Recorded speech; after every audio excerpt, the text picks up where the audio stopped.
Masih banyak kita ya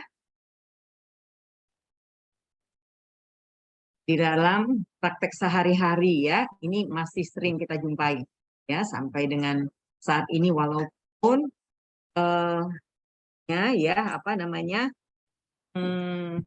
komplikasi ya, komplikasi nanti kita lihat, komplikasi itu sudah jarang kita dapatkan ya, sama komplikasi yang berat ya. Kalau pada zaman saya dulu perforasi juga sering pendarahan ya, ada yang CNS ya, karena mungkin pada zaman saya waktu jadi asisten ya, itu eh, era antibiotik tidak seperti saat ini tersedia banyak, tersedia luas seperti ya. Kalian kelompok ini berapa orang? 112 orang. Enggak, yang di kelompok B. Iya, 122 dok. Kelompok B saja. Iya dok. Oh, ini yang hadir masih 47 saya lihat. Karena dok ada hampir sebagian dari total menjadi panitia PKKMB dok. Apa itu B? Ospek dok. Oh, ini enggak ikut. Enggak ikut kuliah. Iya Oke dok. lah. Ya. Nah, ini merupakan penyakit infeksi yang ditimbulkan oleh spesies Salmonella ya.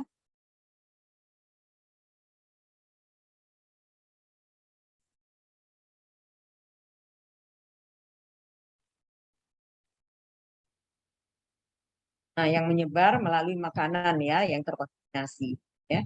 Sebetulnya pencegahan gampang ya, air yang ya. Dan insidensi pada tipoid ini mencapai 11 dengan tingkat kematian masih tinggi ya, 108 sampai 161 setiap tahun. Ya ini ya. Nah, ini epidemiologinya ya. Kita lihat ya, ini bagaimana penyebaran. Kalau kita lihat ya, ya kalau kita lihat di sini, kalau di daerah Eropa ya, kemudian di Amerika ya, itu kasusnya sangat sedikit ya. Kita lihat di bawah tuh ya, kasus per 100.000 ya. Tapi kalau kita lihat yang biru ya, yang biru sangat ya, dari 500 ya. Ini kita lihat ini ya, Indonesia masih termasuk ya, ada yang sedikit gelap ya, ada yang ya terang ya. Juga di Indonesia ya, kita lihat di Indonesia. Indonesia ini tidak ada di ini ya, mana yang apa, tetapi kita lihat di sini ini Jawa Barat, ini Sumatera ya. Nah, yang ini mungkin yang ada datanya ya, Kalimantan ya, ini Sulawesi ya. Nah, ini daerah apa ya, Indonesia, Bali sekitarnya barangkali ya, ini Jawa ya. Jadi ini ada berapa insiden rate-nya ya. Kalau kita lihat di sini ya, yang paling tinggi itu adalah sekitar 2,8 ya, ini di sini ya paling jadi. Jadi banyak juga tempat yang belum ada datanya ya. Nah, ini tadi penyebabnya adalah atau bakteri batang gram negatif, yaitu Salmonella typhi maupun Salmonella paratyphi ya, A, B, dan C. Nah, ini dia struktur dari kuman tersebut. Kita lihat ya, ada flagella ya, ada dinding ya, ada plasma membran ya, som ya, ada kapsul ya, ada juga fluid atau DNA ya, ada flagella ya. Ini struktur dari tersebut ya. Nah, patofisiologinya ya, kuman tersebut masuk ke dalam tubuh dan melalui oral ya, melalui oral dia masuk ke dalam, kemudian nanti di lambung ya, di lambung kuman ini akan diseleksi ya. Kalau dia nanti faktor resiko itu bahkan orang-orang yang menggunakan PPI atau obat-obat asam lambung, jadi resiko jadinya infeksi karena asam lambung infeksi ya terhadap kuman. Sehingga kalau kita juga misalnya pasien HIV/AIDS, kalau dia kondisinya berat, kita tidak memberikan obat-obat yang penuh asam lambung yang kuat ya, kita masih memilih golongan ranitidin, kita tidak memilih golongan proton pump inhibitor yang sangat menaikkan kadar asam lambung ya. Jadi dia masuk ke dalam usus, nanti dia dalam usus, dari usus nanti dia masuk ke apa ya, terjadi melalui mesenteric lymph node ya, dan nanti dia ini menyebar secara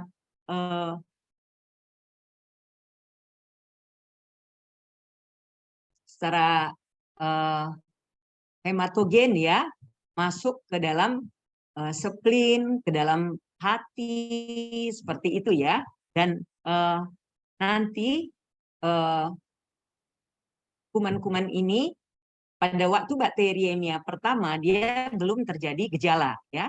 Nah, sesudah masuk nanti ke dalam gallbladder ya, dari gallbladder nanti dia masuk ke dalam ini lagi ya, usus kembali ya, dan nanti terjadi bakteriemia kedua. Di dalam bakteriemia kedua inilah nanti muncul gejala ya, demam ya, dan gejala-gejala yang lain, sakit kepala ya, nyeri perut ya, situlah terjadinya ya. Nah, kalau kita lihat di sini ya, pada Bayer patch ya, atau di tempat masuknya kuman itu atau berkembangnya kuman itu ya di dalam usus. Nah, ya pada terjadi hiperplasia ya, terjadi nekrosis. Nah, nekrosis ini bisa menyebabkan perdarahan dan juga bisa menyebabkan perforasi. Ya, kalau dia mengenai pembuluh darah terjadi perdarahan, kalau dia sampai mengenai seluruh lapisan usus menyebabkan perforasi. Nah, ini biasanya perdarahannya karena dia itu terminale, dia perdarahannya itu adalah perdarahan hematokesia ya, bukan melena ya, bukan melena karena tidak bercampur dengan asam lambung ya. Nah, bisa terjadi perforasi ya, dan sehingga nanti pada pemeriksaan fisik diagnostik kita harus melakukan pemeriksaan yang baik. Nah, ini ya, seorang dapat terinfeksi bergantung kepada berasal dari makanan yang terkontaminasi salmonella ya, baik dari titi atau urin ya, terjadinya bergantung dari beberapa faktor. Jumlah kuman, jelas ya, jumlah kuman itu suatu si. Kemudian keasaman lambung saya sebutkan tadi ya. Nah, ini juga ini apanya ya, keasaman lambung tadi ya. Nah, masuk melalui makanan yang terkontaminasi, dimusnahkan dalam lambung ya, sebagian lolos ya, dan selanjutnya bekerja. Ya, ini tadi salmonella masuk ke usus, mukosa usus ya, terjadi bakteri yang pertama ya, memasuki bladder, hasil lagi usus, terjadi bakteri sehingga di sini terjadi gejala ya. Nah, terjadinya atau terdapatnya salmonella ini di dalam kandung kedua gallbladder ya, dapat menyebabkan infeksi kronis saluran ya, sama pada orang-orang yang ada gangguan atau kelainan di ya, itu menyebabkan nanti terjadinya karier ya. Kehadiran dari salmonella kedua, salmonella di usus ini, inilah tadi yang menginfeksi Bayer patch ya, hiperplastik, nekrosis seperti yang sudah dikatakan ya. Nah, manifestasi klinis masa inkubasinya ya rata-ratanya itu 10 sampai 20 hari ya. Kalau para tifoid ya tadi yang para salmonella paratici itu lebih cepat masa inkubasinya ya, 1 sampai 10 hari ya. Pertama, gejalanya itu spesifik ya. Demam pertama sore hari atau disebut di step ladder ya, naik secara bertangga. Kemudian sakit kepala, nyeri otot ya, Malaysia, bisa konstipasi, bisa diare ya. Bisa juga batuk ya. Walaupun batuk ini bukan gejala yang pertama muncul ya, belakangan nanti gejala batuk muncul ya. Pada anak bisa terjadi yang demam ya karena suhu sangat. Nah, pada minggu ini sudah spesifik ya.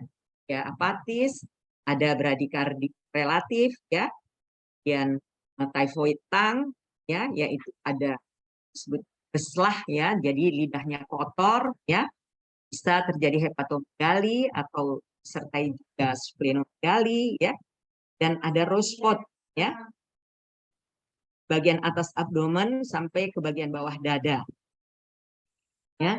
Ini jarang di Indonesia, maksudnya tidak terlihat pada orang yang berkulit sawo matang seperti kita ya. Biasanya pada orang yang berkulit putih yang jelas terlihat ya, rose spot ya. Nah, ini dia rose spot tersebut ya. Kalau agak hitam manis ini nggak kelihatan ini ya, ya. Tetapi kalau ada orang yang kulitnya putih bisa kelihatan. Rose spot ini akibat embolisasi bakteri. Nah, ini ya typhoid tongue ya. Kita lihat di merah ya.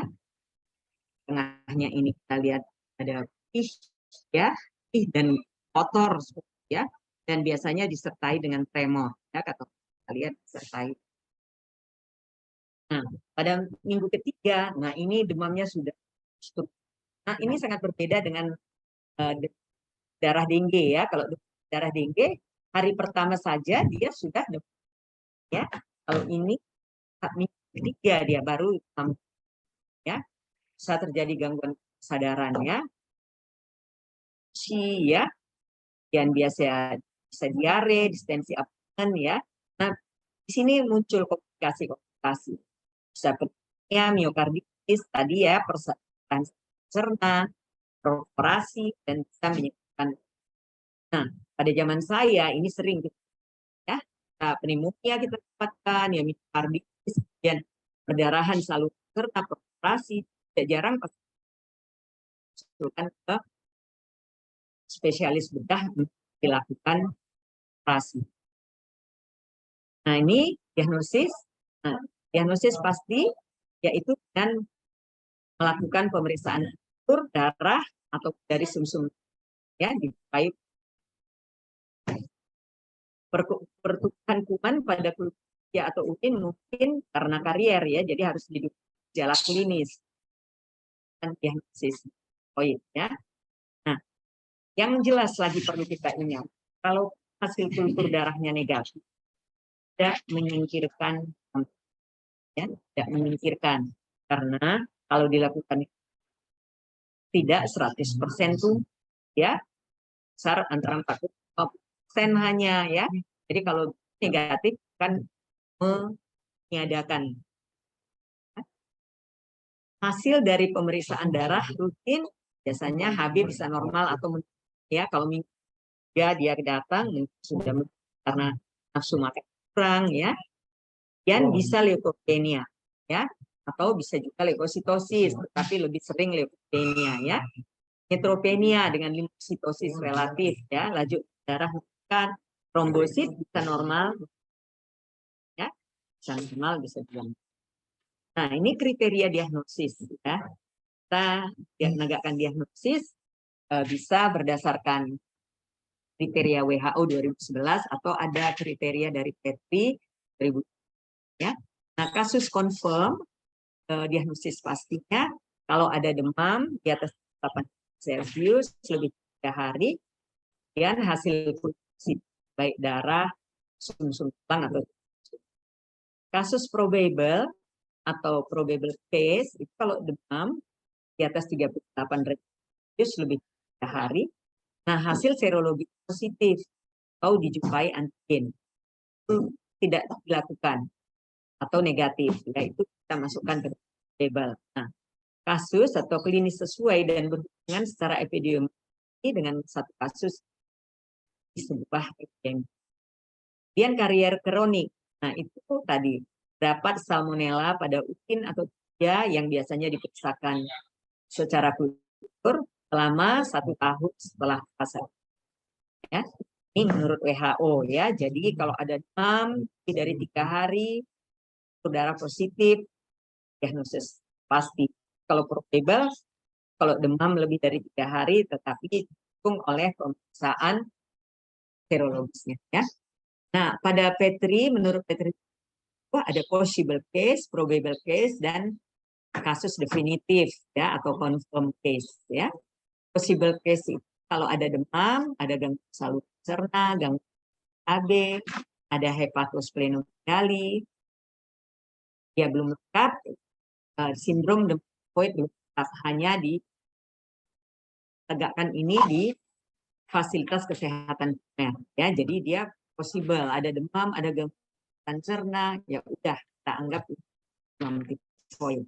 Nah, probable case kalau tadi gejala klinis lengkap ya atau hampir lengkap ya, gejala klinis yang sudah kita tadi. Dan titer Widal besar sama dengan 1/160 untuk TRO ya, dan untuk titer H besar sama dengan 160 satu kali pemeriksaan ya, satu kali pemeriksaan. Nah, kasus definitif ya atau confirm case kan Salmonella typhi pada kultur atau positif pada PCR ya, atau terdapat kenaikan Widal 4 kali lipat ya pada pemeriksaan ulang sesudah 5 sampai 7 hari ya. Di pemeriksaan pertama misalnya 1/80 ya, kita 5 hari kita ulang ya, jadi peningkatan lebih dari 4 kali, maka kita anggap sudah ini kasus definitif. Atau titer Widalnya untuk TRO itu lebih dari besar sama dengan 1/320 dan untuk TRH itu lebih besar dari 1/640 ya yang menetap pada pemeriksaan. Nah, pemeriksaan lainnya ada pemeriksaan Widal, antibody O, antibody H ya. Nah, sebaiknya tidak dipakai lagi karena banyaknya false positif ya, kita daerah endemis. Namun masih bisa digunakan untuk pemeriksaan Salmonella paratyphi. Ya, sekarang sudah ada pemeriksaan yang lebih spesifik ya untuk mendeteksi paratyphoid ini, yaitu deteksi hemoglobin S ya, IgM Salmonella typhi, misalnya T.Bex ya. Nah, cuma P.dan T.Bex ini tidak ada untuk Salmonella paratyphi ya, ini khusus untuk Salmonella typhi. Screening menderita karier digunakan antibiotik ya, biasanya diperiksa pada jumlah masak dan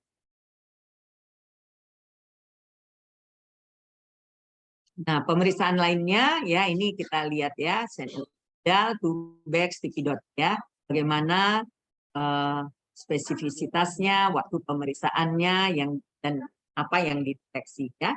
Sensitivitas dari Widal ini ya sangat sering false positif ya, karena banyak kuman-kuman lain juga yang menyebabkan dia nilainya positif. Yang kedua, dia ini bertahan lama ya. Bisa saja lagi tidak demam, dia masih positif ya. Misalnya antigen O tadi Widal antigen O mungkin bisa 6 bulan atau lebih dia bertahan di dalam juga untuk Widal antigen H tadi ya, itu bisa sampai 1 tahun gitu ya. Jadi kadang-kadang datang orang dari kantor ya, ada mereka melakukan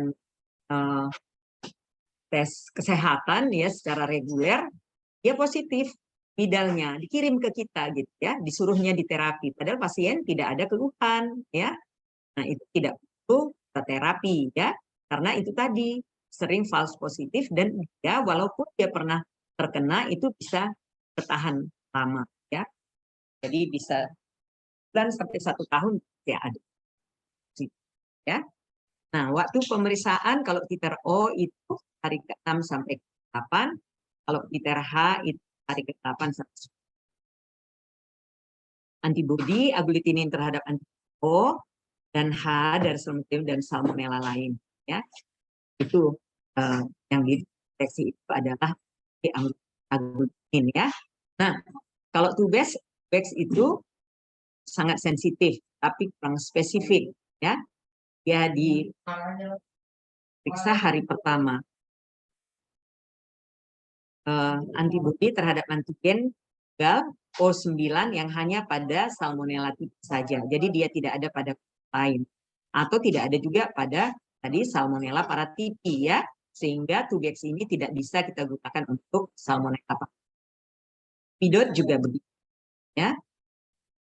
Dia sangat sensitif tapi kurang spesifik ya.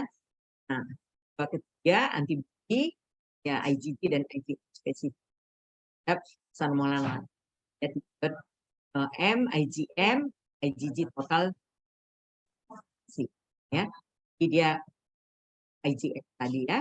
Nah, ya, ini juga tidak ada ya untuk paratyphi itu saja ya. Nah, ini diagnosis banding ya, diagnosis banding. Kita ada dengue ya, demam ada, nyeri ada ya, leukosit menurun ya, kemudian trombosit menurun ya, si hati bisa meningkat ya. Sebetulnya kalau infeksi dengue ini juga kalau sudah beberapa hari bisa juga batuk ya.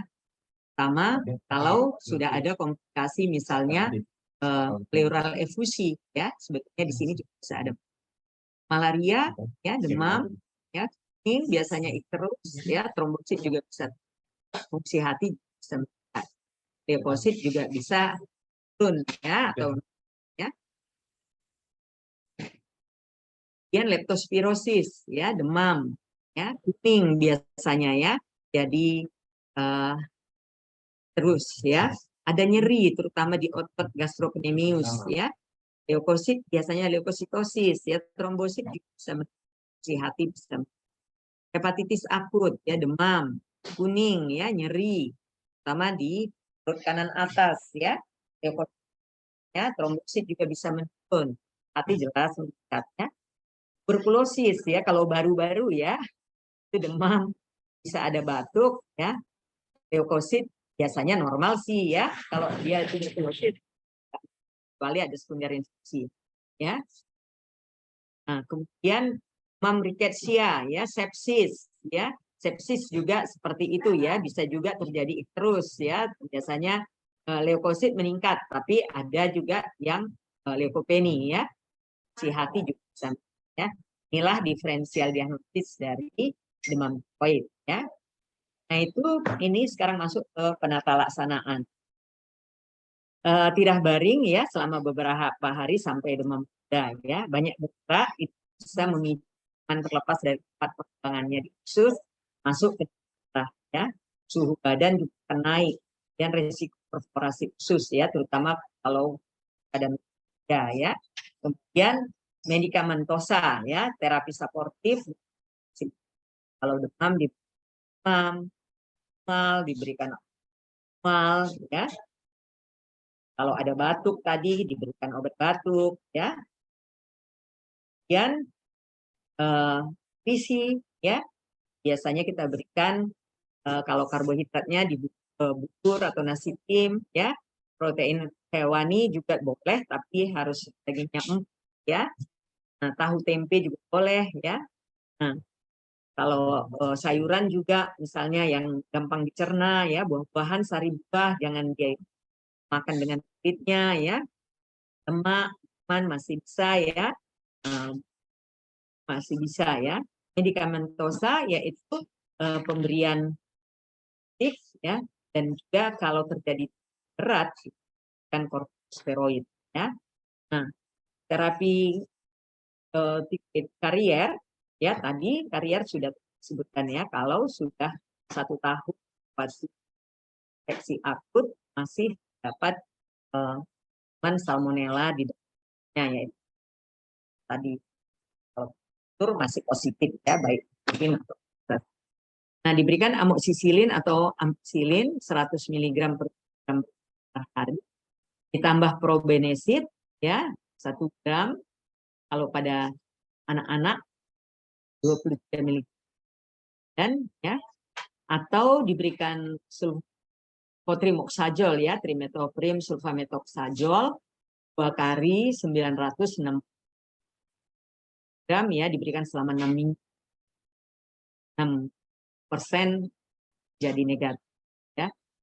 Juga kalau bisa diberikan ciprofloxacin ya 2 kali 150 mg selama 28 hari atau norfloxacin 1 kali 400 mg. Ya. Nah, ini antibiotik pilihan pada demam tifoid menurut WHO ya. Mereka bagi kasus ringan dan kasus sedang dan kasus berat ya. Kalau dia kasus ringan, kasus berat ya. Kasus ringan itu diberikan ciprofloxacin ya dengan dosis 15 mg per badan kan 5 sampai hari ya. Kalau dia yang sudah di drug resisten ya kan cefixime ya 15 sampai 20 mg per badan per hari, tapi lebih lama ya, bisa 7 sampai 4 hari ya. Kalau dia yang resisten terhadap diberikan azithromycin atau ini azithromycin ya dengan dosis 8 sampai 10 mg per dan ya selama 7 hari ya. Jadi kalau beratnya 50 diberikan 8 kali 50 400 ya, berarti sekitar 500 karena azithromycin itu 100 mg sediaannya ya, diberikan 7 hari. Jadi berat badan 50 kanlah dia 1 tablet 500 mg di hari atau Rocephin ini isinya ceftriaxone ya dengan dosis 75 mg per kilogram berat badan. Ya diberikan 10 sampai 15 hari ya. Nah, azithromycin ini kalau di luar dia ada juga yang injeksi ya. Di sini juga ada yang selama masa Covid ini ada ya. Nah, kalau dia berat ya, kalau masih sensitif terhadap ciprofloxacin atau ofloxacin ikan 10 sampai 14 hari. Nah, kalau kita lihat di sini, kalau ringan bisa 7 hari, kalau berat perpanjang dosisnya ya, lama pemberiannya, dosisnya tetap tapi lama ya. Kalau multi drug resisten ya diberikan cefixime ya dengan tapi diperpanjang ya. Jadi kalian ingat kalau dia yang berat itu bisa diperpanjang lama pemberiannya ya. Nah, kalau dia resisten terhadap nolon ini tadi ya kita berikan Rocephin ini ceftriaxone ya isinya ya. Ceftriaxone dengan dosis sama dengan yang ringan ya, tapi di pemberiannya tadi juga lama ya. Ya, cefotaxime juga bisa, azithromycin juga bisa. Tapi walaupun azithromycin yang tadi hari sudah Nah, ini pilihan alternatifnya ya, alternatif ini ya. Chloramphenicol sekarang kita tidak gunakan lagi ya. Kalau dulu zaman saya masih koas, PPDS pun masih digunakan ini. Ya, ada yang injeksi. Ya, tapi dia lama ya, sampai 21 hari sehingga ini efeknya bisa menyebabkan anemia aplastik ya. Nah, bisa juga amoxicillin ya, cotrimoxazole tadi ya bisa diberikan ya, bisa azithromycin ya. Nah, pada berat juga seperti ya. Dan kalau menurut Petri 2010 ya. Nah, kita lihat di sini masih menggunakan chloramphenicol ya, bisa thiamphenicol ya, ampicillin, cotrimoxazole, bisa levofloxacin ya. Nah, kalau kita di sini kita lihat mereka memberikan ini sekitar 7 hari ya. Hari kalau kasus ringan ya. 7 hari bebas demam ya, 7 hari bebas demam. 7 hari kalau chloramphenicol. Tadi hampir sama juga ya dengan di WHO tadi ya, dia sampai 21 hari kan ya. Hari bebas demam. Itu juga thiamphenicol 7 hari bebas demam ya. Jadi lama-lama pemberiannya ya. Dan juga dengan ampicillin ya, amoxicillin ya, cotrimoxazole dia bisa durasi pemberiannya bisa sampai 14 hari ya. Nah, kalau levo ya, levo itu kan selama 3 hari. Cuma ada kekurangannya, levo tidak boleh pada anak-anak daripada ibu hamil ya. Dengan quinolone ini ya, baik ciprofloxacin juga ya, ofloxacin ya. Ini tidak bisa pevloxacin ya. Tapi kalau ini cefotaxin dan ceftriaxone. Nah, ini bisa pada ibu hamil. Tapi dia juga waktunya ini 5 sampai 10 hari, 7 sampai 10 hari ya. Yang paling simpel barangkali dari golongan cefalosporin itu adalah quinolone ya, cefixim ya, adalah cefixim. Kita lihat ini sampai sehari juga ya, tapi dia pemberiannya 2 kali sehari, azitromycin 1 kali sehari dan bisa diberikan.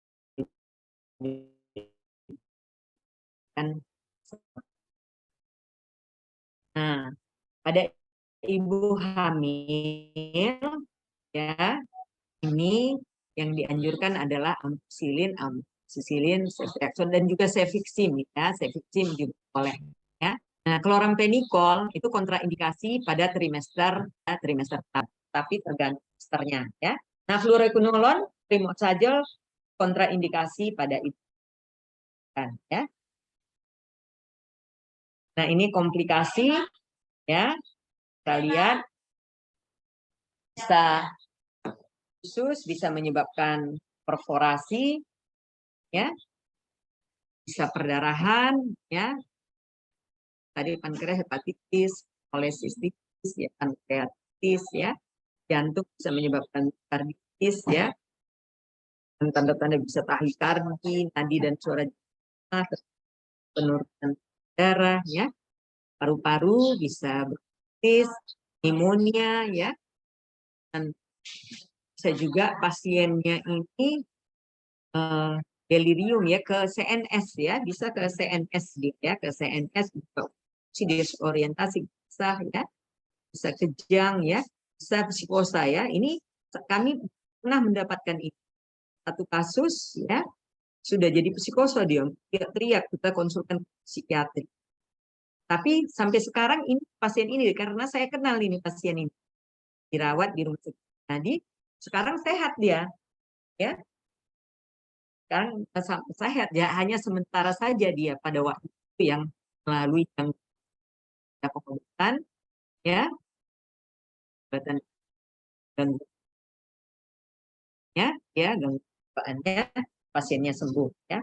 Hematologis bisa menyebabkan DIC ya, pada ginjal bisa menyebabkan ya, pada otot bisa menyebabkan hialin, generasi hialin sifat otot ya, polipsitis ya. Ini komplikasi dari demam tiroid ya. Nah, pencegahan ya, yaitu dengan pola hidup sehat ya, perilaku hidup bersih dan sehat, PDS ya, tangan sebelum makan ya, kasih yang baik ya. Kalau desa-desa kita anjurkan supaya menggunakan jamban ya, jangan besar di tempat yang tidak seharusnya gitu ya, kita anjurkan ya. Tapi saya rasa di usia ini sudah barangkali sudah melakukan ya. Saya ingat waktu saya masih asisten ya, kami melakukan dengan dulu kami keluar kota itu ke Indrapura ya, Indrapura itu Jalan Kisaran ya. Di sana ada yang melakukan survei apa itu, dari karena di situ ada Inalum, ada orang dari Jepang itu melakukan survei, jadi kami diikutkan juga survei itu, melihat masih banyak masyarakat yang belum punya jamban pada waktu ya, masih banyak yang belum punya jamban. Jadi mereka buang air besar di belakang rumah saja, tidak ada jambannya, yang jamban yang standar gitu ya, yang standar mungkin tidak cemplung gitu ya, ada tempat septic tanknya sehingga tidak kemana-mana terkontaminasi cairan yang ada di jamban tersebut ya. Kemudian konsumsi makanan yang matang ya. Nah, vaksinasi ada vaksinasi oral ya, yaitu yang mengandung salmonella hidup makan ya, kapsul yang setiap selang sehari dan seminggu ada ya. Ini yang oral ya. Kemudian perlindungannya 5 tahun dan tidak dianjurkan untuk anak kurang dari 6 tahun. Nah, dia tadi apa ya, vaksin ya. Ada yang suntik ya, mengandung berupa kapsul polisakarida, efektif setelah suntik dan bertahan sampai tahun. Dapat diberikan pada anak usia 2 ya. Ini vaksinasi ya. Tifoid sebutnya. Nah, ini bisa kita simpulkan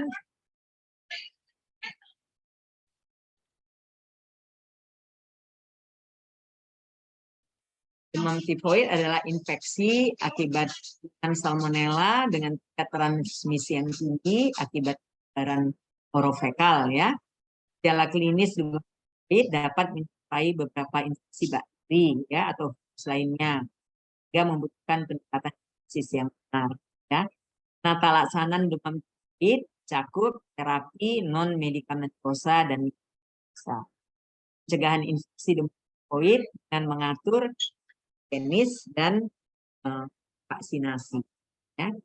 Nah, ini barangkali yang bisa saya sampaikan. Kalian udah absen ini? Izin dok, kalau untuk absensi mahasiswa kurang Apa ya, di ini ya, di foto ya, di screen, di macam mana kalian memfotonya? Ini saya lihat 52 yang hadir. kurang tahu dok. Tapi kalau Harusnya 100 tadi kan? untuk dosen nanti ada absensinya tersendiri dok. Oh gitu. Ya dok. Ya.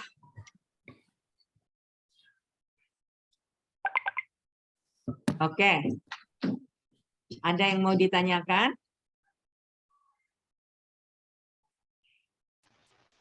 Izin bertanya, dokter.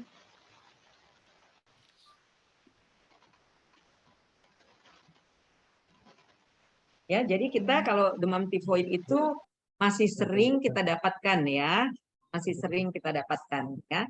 Apalagi saat ini ya, demam berdarah juga DHF juga lagi kasusnya masih banyak ya.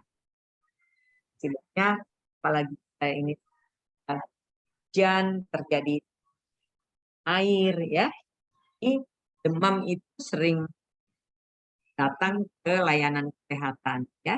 Jadi kita harus tahu ya, bedakan tadi ya antara walaupun mirip-mirip ya, kita harus tahu membedakan ya, membedakan antara COVID dan DHF atau infeksi yang lain ya, virus ya yang menyebabkan gangguan saluran cerna. Ya, kalau kita lihat di sini ya, minggu pertama itu tidak spesifik ya, tapi kita harus bisa membedakan dengan demam yang lain seperti ya. Di sini sore, pertama sore dan naik secara bertahap. Hari pertama dia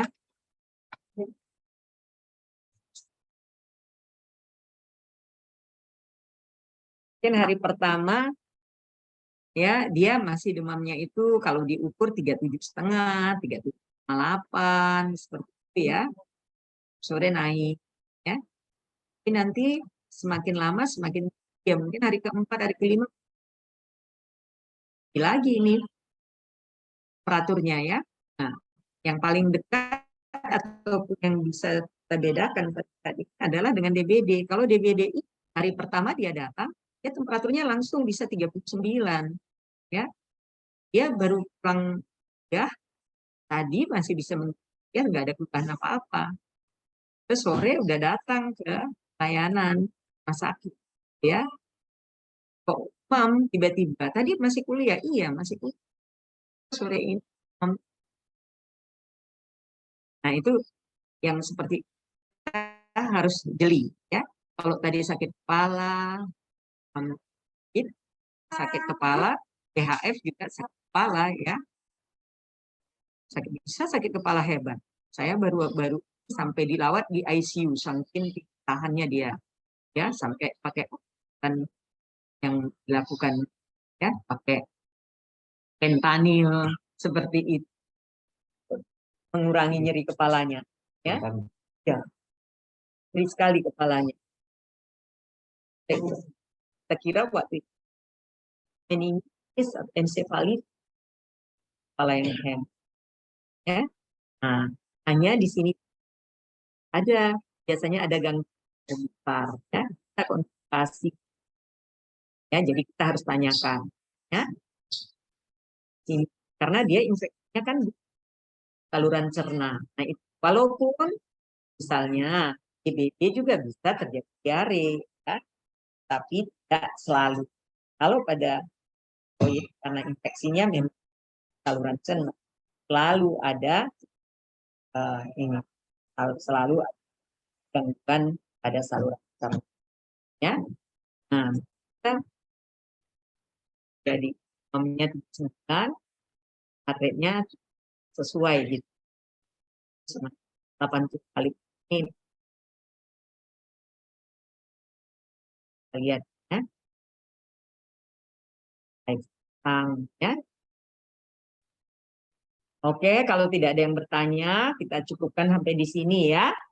Izin bertanya.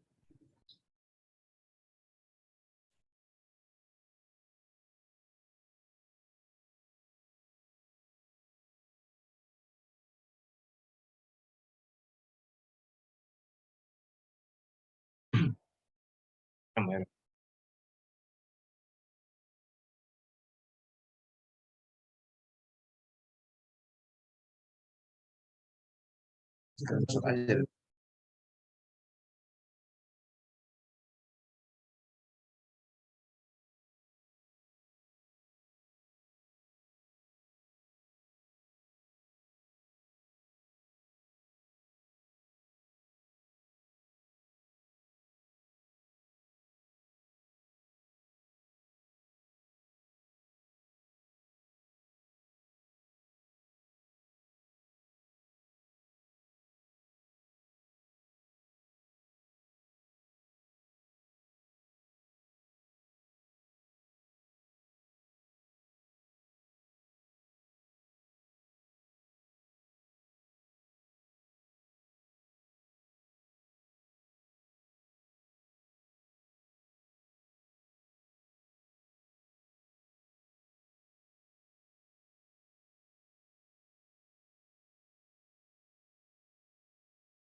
Izin dok.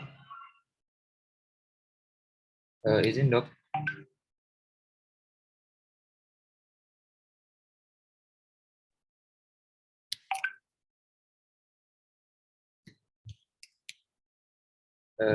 Izin dok.